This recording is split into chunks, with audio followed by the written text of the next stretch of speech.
Good afternoon, everybody. Good to see you all. The thoughts and prayers of the entire White House remain with all of the Catholics around the world who are mourning the death of Pope Francis. Pope Francis touched millions of lives and dedicated his life to serving the Catholic Church. As a mark of respect for his memory, President Trump ordered flags be flown at half-staff, and he will be traveling to attend his funeral in Rome.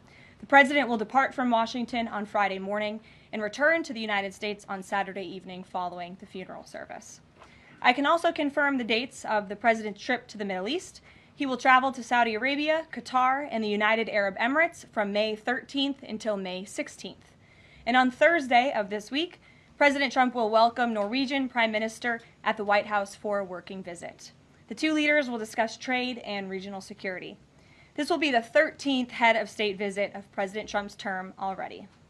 At the border, President Trump continues to deliver on his promise to make America safe again. The Wall Street Journal captured the Trump effect in a recent article.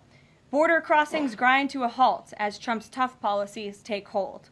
U.S. Customs and Border Protection recorded its lowest southwest border crossings in history in March, and we're seeing the same successes at our northern border. Here's how the New York Post put it. Northern border sector previously overrun by illegal migrants sees dramatic drop in crossings. We haven't seen anyone since November, end quote. According to U.S. Customs and Border Protection, just 54 illegal aliens were apprehended in the Swanton sector of our northern border, which stretches more than 300 miles in March. This is a drastic 95% drop from the more than 1,000 border crossings that were caught in March 2024. This is a main hotspot area that recorded more than 80% of all apprehensions along the northern border during the 2024 fiscal year. And new reporting from the Washington Times fully highlights the difference in Joe Biden's disgraceful approach to the border compared to President Trump's. Under Trump, border catch and release has dropped 99.99% from worst Biden month. You can't get much better than that. This statistic in particular is astounding. Border Patrol agents caught and immediately released 189,604 illegal aliens into the United States in December 2023 at the height of the Biden border crisis. But under President Trump, Border Patrol agents caught and released only 20 illegal aliens into the U.S. in the month of February. Thanks to President Trump, operational control of the border is becoming a reality, and the administration's historic enforcement measures are yielding huge results. Illegal aliens are finally getting the blunt message. If you cross the border illegally, you will be swiftly deported and never return to the United States of America. Efforts to arrest the criminal illegal alien invaders are continuing to ramp up. ICE Chicago arrested a Mexican national convicted of predatory sexual assault of a child in Cook County, Illinois. This week, ICE Denver arrested a Mexican national convicted of sexual assault of a child in Houston County, Texas. ICE Miami arrested a Nicaraguan convicted of aggravated battery in Hillsborough County, Florida. ICE Houston arrested a Salvadorian national convicted of attempted sexual assault of a child in Escape in Dallas County, Texas. And ICE Chicago arrested a Mexican national convicted of aggravated sexual abuse of a minor in Illinois. Despite the Democrats' insane objections, President Trump will continue to embolden law enforcement officers to arrest dangerous legal alien criminals and keep our communities safe.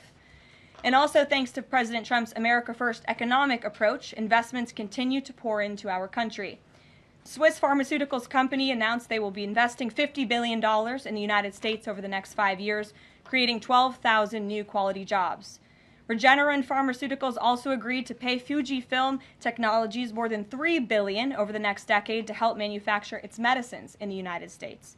It's a top priority for President Trump to ensure we are producing critical medicines and pharmaceutical drugs right here in America, and that is exactly what we continue to see happen every day. In other news, the Trump administration has announced we will put an end to Joe Biden's illegal student loan bailout attempts. No student loan has been referred to collection since March of 2020. That comes to an end. On May 5th, the Department of Education will resume involuntary collections for borrowers with defaulted federal student loans.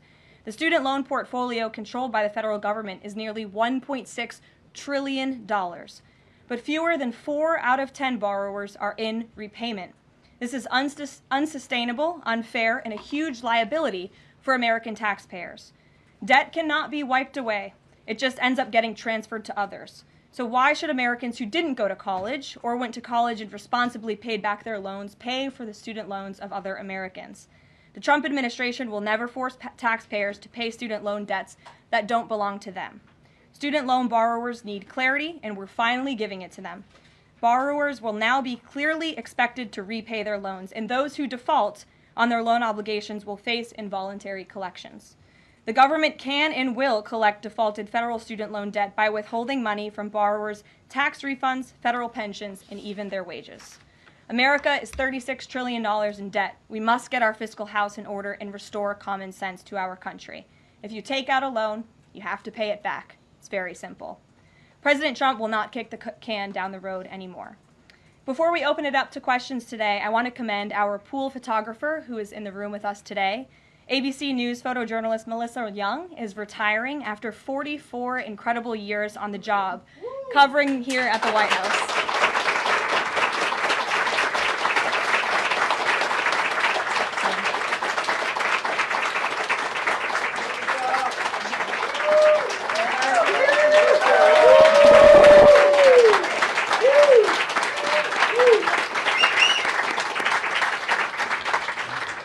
Melissa, congratulations. You have the largest round of applause I've ever heard in this room. So there's something we can all agree on, and you've had an incredible career here covering the White House. So congratulations to you, and we hope you enjoy retirement. I'm sure you will. And everybody else in the room will be very jealous of you as you're enjoying your rest. All right, let's get to it. We have an individual in our new media seat today. His name is Tim Pool. He's a political commentator and a media entrepreneur with millions of followers, a very big platform. Currently hosts Timcast IRL, a daily news and discussions show, and The Culture War, a weekly podcast exploring cultural and political issues.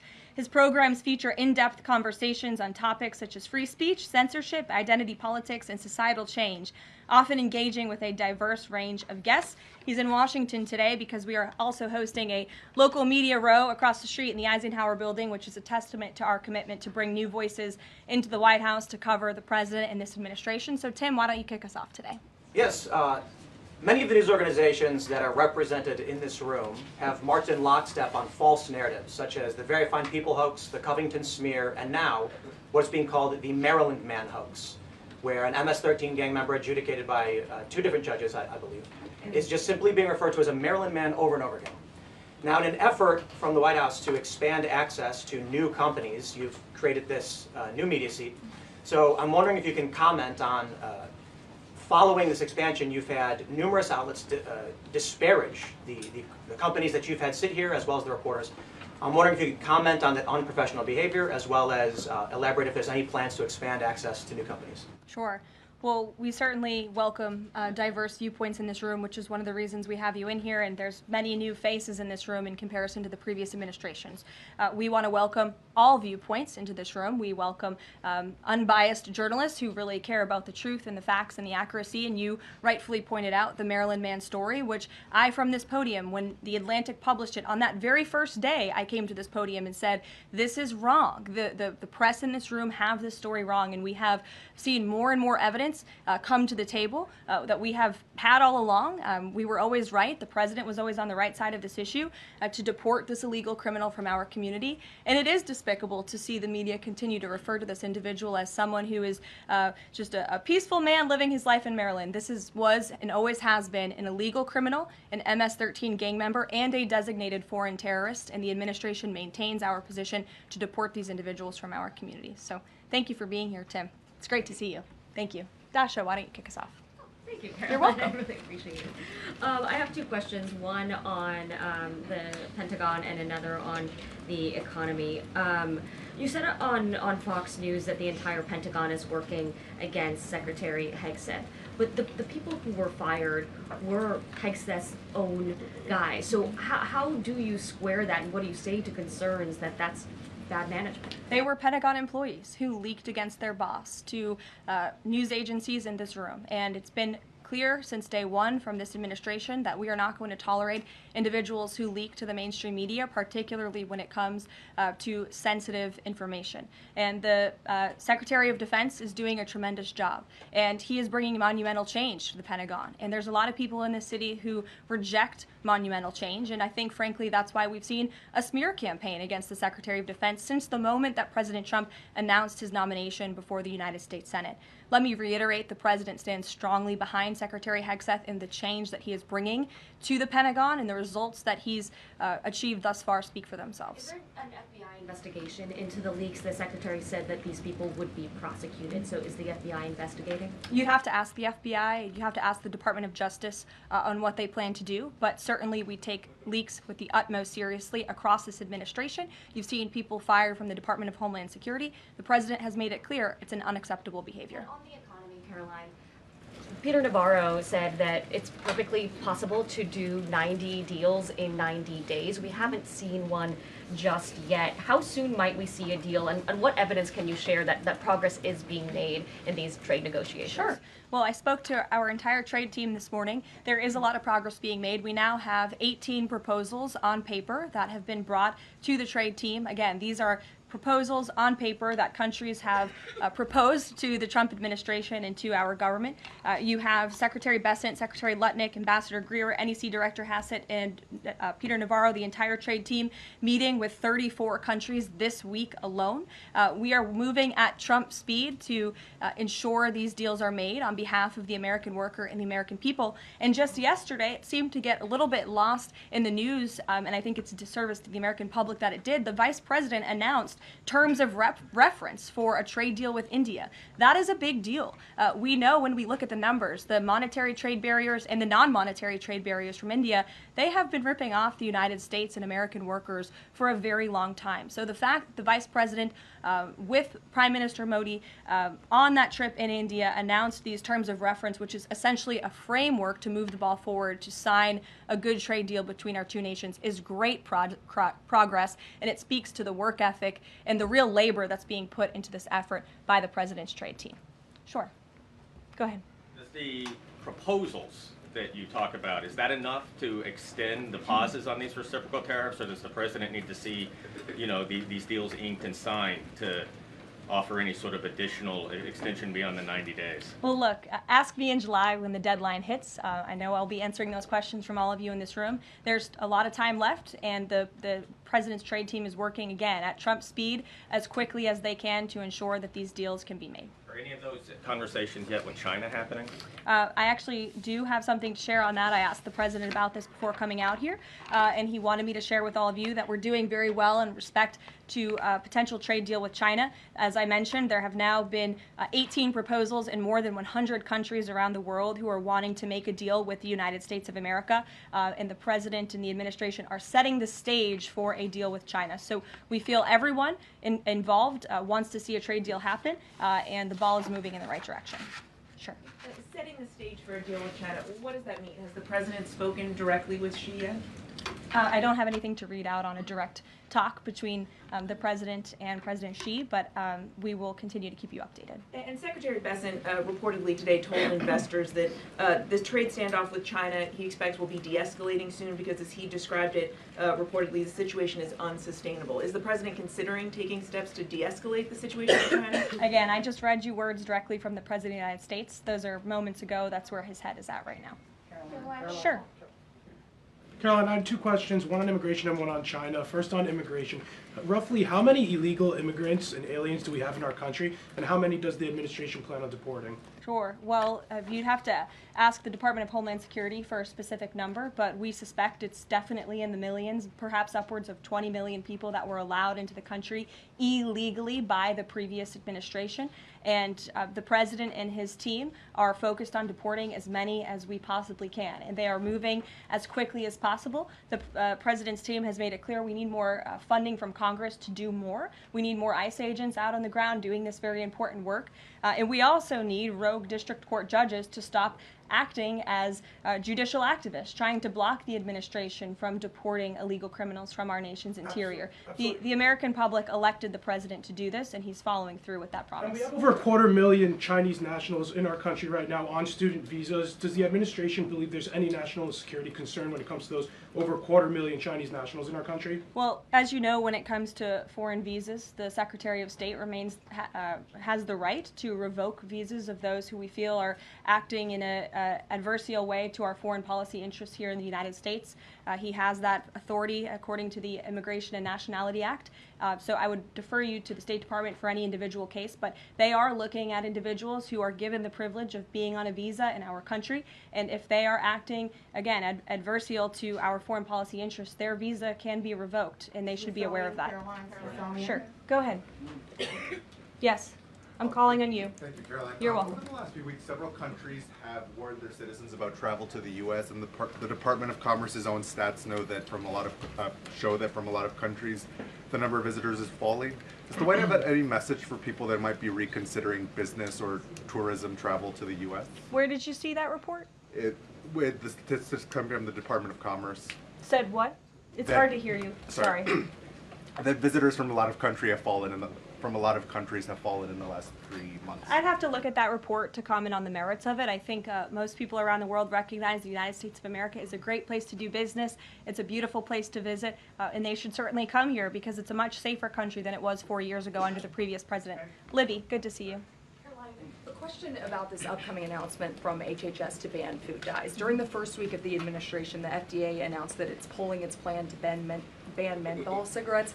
So 2 questions for you. How do you square a ban on menthol cigarettes being pulled and then announcing this ban on food dyes? And then how does the president feel about this upcoming ban that RFK is going to announce? Sure. Well, look, the Secretary of Health and Human Services, the president nominated him because he trusts him to make this country healthy again. It's not just a slogan. It really is a movement that has broken ground across the country. There's millions of people who believe in RFK Jr., Secretary Kennedy, and what he's doing. I don't want to get ahead of HHS with this historic announcement later and the details of it, but obviously the Secretary feels that he has reason and evidence to announce the ban on artificial dyes later, and I'll let him speak to that this afternoon. Phil. The president started the process of reclassifying more than 50,000 federal employees as Schedule F.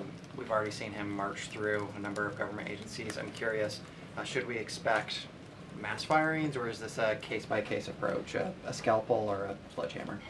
Well, look, as you saw on Friday, the president put out a statement about it. The Office of Personnel Management reclassified workers. They're now called scheduled policy/career. And all the president is trying to do is ensure that federal workers are being held accountable for corrupt behavior. If they are engaging in corruption as a government worker, they should no longer have their job. I think that's pretty common sense.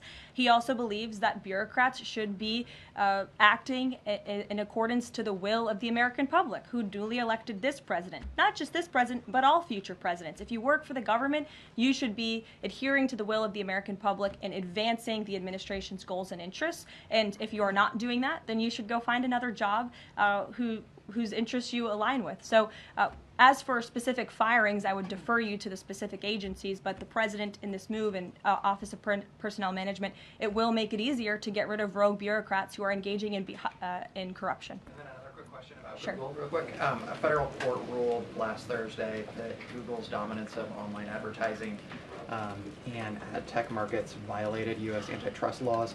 I know the president has spoken to a number of folks in big tech, and Google's CEO was even at his inauguration.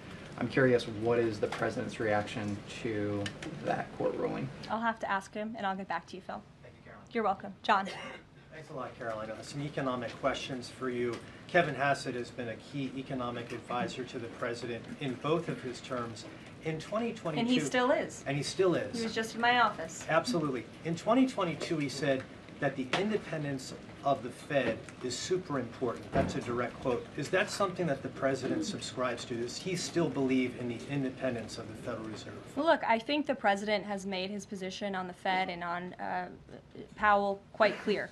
The president believes that they have been making moves and taking action in the name of politics rather in the name of what's right for the American economy. The president has the right to express his displeasure with the Fed, and he has the right to say he believes believes interest rates should be lower. He believes Americans should be able to borrow money cheaper than they currently are right now. And I also spoke to Kevin Hassett about the Fed as well, and he has called into question the Fed's independence and whether they are actually doing things, again, out of the best interest of the economy, or are they doing it for partisan reasons. The president wants to see interest rates lower. He has made that quite clear. We've also seen, if I may, I'm sorry, one more, Caroline, just about, I said 2 economic questions, about the dollar. We've seen the dollar at multi-year lows versus the euro and other currencies around the world. Is it the administration's policy for a strong dollar? How does it view the dollar versus other currencies around the world? The president wants to see the dollar remain as the world's reserve currency for our long-term fiscal stability and our economic growth. He's been quite clear about that. Sure. 2 questions. And then to the woman behind you, who I haven't seen before, welcome. Go ahead, Mary. Earth Day and then the Supreme Court, if that's okay. That's right. It's Earth Day. Yes. Happy Earth Day, everyone. I saw the president truthing about the garbage pileup from China in the Pacific, and then I believe Lee Zeldin is headed to San Diego to investigate the pile of sewage from Mexico. Can you speak to what the White House has planned for Earth Day and anything in that arena? Sure.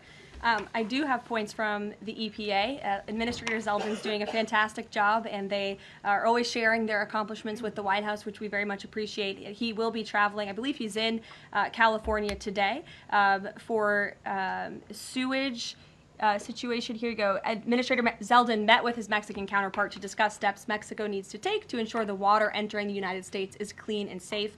And he's holding a press conference in San Diego today with elected officials and local stakeholders on the Tijuana River sewage crisis. I would also add from the president himself, he has always maintained he wants America to have the cleanest air and the cleanest water. And we want to do what's right for our environment and for our earth. And a lot of that is making sure that we have clean and sustainable energy, and we know that we produce natural gas cleaner and more efficiently than any country in this world, and the president wants to see that continue. Thank you. And then on the Supreme Court, I know the court is hearing a case dealing with parents who don't want their kids having to read gender ideology books in schools. Can you comment on that case and what the Trump administration hopes to see come from that? Sure. We hope the Supreme Court will do the right thing, and the president has been very clear. He stands on the side of parental rights, and he believes strongly that parents should have a greater say in their children's education and the content, if you will, that children are being exposed to in our public school system. Sure. Go ahead. Caroline, thank you. Hi. I'm Karoline Leavitt with World News Group. The administration ended some temporary protections for Afghans, including several hundred Christians who have been punished by the Taliban. Is the president considering any exceptions for Afghans who could face death or torture if they return to their home country? So let's just be clear about one thing. We didn't end that proactively. It expired, and it's because the previous administration illegally paroled millions of people, or hundreds of thousands of people, I'm sorry, into the country, and then gave them temporary protective status, which again is a temporary status. It's not a permanent status in this country. And if there are individuals here who came in through the Biden administration who want to claim asylum, there is a legal process to do that, and those cases will be adjudicated by a judge on a case-by-case basis. We have a legal immigration process in this country for a reason, and all this administration is trying to do is effectuate that. Reagan. Thank you, Caroline. I have 2 questions for you Sure. on immigration. March deportation numbers were down slightly from the same time period last year. SCOTUS recently ordered a pause on deporting Trinidad Tobago members with the Alien Enemies Act. I'm curious what other tools the administration is looking at to boost those deportation numbers. Sure. Well, we are obviously complying with the court's order. However, it was a temporary pause. The Supreme Court basically said, sit tight, and they will follow up with an order, and we're confident that the Supreme Court will rule on the side of law and recognize the president absolutely has the executive authority to deport foreign terrorists from our nation's interior under the Alien Enemies Act. We feel very strongly about that, and we're confident the courts will side with the president and his executive authority. As for deportations, we continue to deport illegal criminals under Title VIII, which is an immigration authority given to our Border Patrol agents and the Department of Homeland Security to deport illegal criminals from this country. And the administration continues to do that at record speed as quickly as they can with the resources that they have. The DOJ recently dropped charges against the MS-13 leader caught in Woodbridge, Virginia, with the idea that this will expedite the deportation process. Does the administration plan to drop charges against other criminal illegals to speed along the deportation process? You'd have to ask the Department of Justice. Obviously, that's within their purview, and I can't speak for them. However, it is our goal to deport as many illegal criminals and aliens from our country as we possibly can, as quickly as we can. Jackie. Thank you, Caroline. We've heard so much about this Saudi trip planning, and the president's mentioned it himself before, but I don't think we've ever heard on the record what he hopes to achieve in Saudi Arabia and what the purpose of the trip is. Sure. Well, the president looks forward to this. It was supposed to be his first foreign visit, but of course now he is going to Rome this weekend to honor the Pope and attend the funeral. The president looks to strengthen the ties between the United States and these countries in which he will be visiting. He'll be having many bilateral meetings and talks, and we look forward to the trip and hope to see many of you there. And the meetings in London this week, do they have any nexus with the plans in Saudi Arabia? I can't speak to that. However, I do have an update on meetings when it comes to the Russia-Ukraine war. I was just in the Oval Office with the President, Steve Witkoff, and they wanted everybody to know that the negotiations continue. We feel, again, we're hopefully moving in the right direction, and the special envoy, Steve Witkoff, will be heading to Russia again later this week to continue talks with Vladimir Putin. Is that why Rubio is not heading to London? Is he accompanying Witkoff to Moscow? I can't speak for the Secretary of State's travel schedule. I'd defer you to the Department of State. And then more broadly, just about the peace agreement, the talks that are ongoing. Secretary Rubio had said that if things don't go the right way, that the U.S. might need to take a step back. What does stepping back look like? Is that a step back from brokering peace, or would that imply a broader withdrawal from U.S. support for Ukraine and the war? Look, I think it would be unwise for me to broadcast that from this podium. Ultimately, that's a decision for the president to make, but he's made it very clear he wants to see peace, he wants to see this war end, and he wants to stop the killing on both sides of this war, and he's been very clear about that for quite some time, and he has grown frustrated with both sides of this war, and he's made that very known. Caroline, Brian. Thank you, Caroline. Last week, the president talked about nonprofit groups, specifically taking on crew, and he hinted that there could be further actions taken against nonprofits. Does the White House have any plans for any sort of actions against NGOs, nonprofits, or other similar groups? Is any of that coming up? Is that being worked on at this time? I'll have to check in with our policy team and get back to you. Sure. Thank you, Caroline. Travis Gilmore with the Epoch Times. Are some colleges using taxpayer funds to further political agendas? And what is the administration's response to Harvard's lawsuit? Sure. Well, the president has made it quite clear that it's Harvard who has put themselves in the position to lose their own funding by not obeying federal law. And we expect all colleges and universities who are receiving taxpayer funds to abide by federal law. It's quite simple. And the president made it clear he's not going to tolerate violations of federal law. He's not going to tolerate illegal harassment and violence towards Jewish American students or students of any faith on our campuses across the country. And so we will be responding to the lawsuit in court. And again, it's quite simple. If you want federal dollars, obey federal law. And just to quickly follow up on China, any response to reports that China is targeting U.S. trade allies with potential retaliatory measures for supporting U.S. agendas? I think the numbers and the sheer number of countries that have reached out to the United States and reached out to this administration to cut good trade deals speak for themselves. The entire world knows that they need the United States of America and they want to do business here, and so we'll stay focused on cutting good trade deals on behalf of the American worker. Stephanie. Thank you, Caroline. Can you give us any additional details from the president's call with Netanyahu today?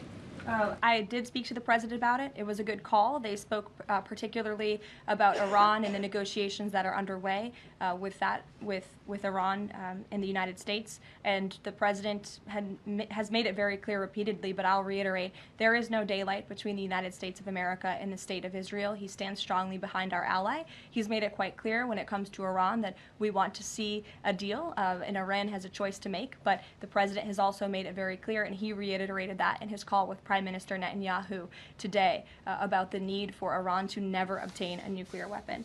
I do have one more bit of news that I would like to share with all of you. Just give me 1 second to find it. And it's in regards to the terrorist attack that took place in India earlier today. The president has been briefed by the National Security Advisor, and he's being kept up to speed as more facts are learned. What we know already is dozens were killed and even more were injured in a brutal terrorist attack in a popular tourist location in South Kashmir. President Trump will be speaking with Prime Minister Modi as soon as he possibly can to express his heartfelt condolences for those lost. And our prayers are with those injured and our nation's support for our ally, India. These types of horrific events by terrorists are why those of us who work for peace and stability in the world continue our mission. So we'll give you a readout of that call later this afternoon. There's a lot of work to be had. You may hear from the president later this afternoon as well, and we'll see you all later. Thank you. Neurological care is a pressing healthcare challenge in Pakistan. That's why Helping Hand USA is building Kind R, a world-class hospital with 130-plus clinics that is set to establish new standards for neurological care in Pakistan. As the first phase nears completion, anticipation is growing for the launch in the second half of 2025. Give zakat and sadaqah through Helping Hand USA today and join this historic endeavor to redefine future healthcare in Pakistan.